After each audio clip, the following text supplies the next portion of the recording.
अकोट ते पोपटखेड रोडवर लक्झरी व टिप्परची समोरासमोर धडक, 2 जण गंभीर जखमी. अकोट ते पोपटखेड रोडवर ठिकठिकाणी मोठमोठे खड्डे पडले आहेत, त्यामुळे वाहन रोडवर चालवणे कठीण झाले आहे.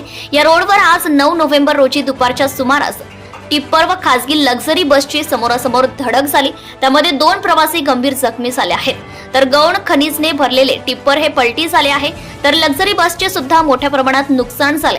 हा अपघात एवढा मोठा भयंकर होता की यात अनेक जण दगावण्याची भीती होती, परंतु दैव बलवत्तर म्हणून सर्व प्रवासी सुखरूप आहेत. सदर खासगी लक्झरी बस धारणीवरून अकोटकडे येत होती, तर भरधाव वेगाने येत असलेले गौण खनिजचे टिप्पर अकोटवरून पोपटखेड याकडे जात होते. या रस्त्यावरील खड्ड्यांमुळे सदर अपघात झाला असल्याचं समजतंय. पोपटखेड ते अकोट रोडवर दररोज गौण खनिजचे टिप्पर दिवसभर मोठ्या प्रमाणात चालतात. सदर टिप्पर हे भरधाव वेगाने असतात, त्यामुळे या रोडवर बरेच वेळा अपघाताचे प्रमाण सुरूच आहे. करिता संबंधित विभागाने दखल घेऊन या रोडवरील खड्डे ताबडतोब बुजवण्याची मागणी होतीये.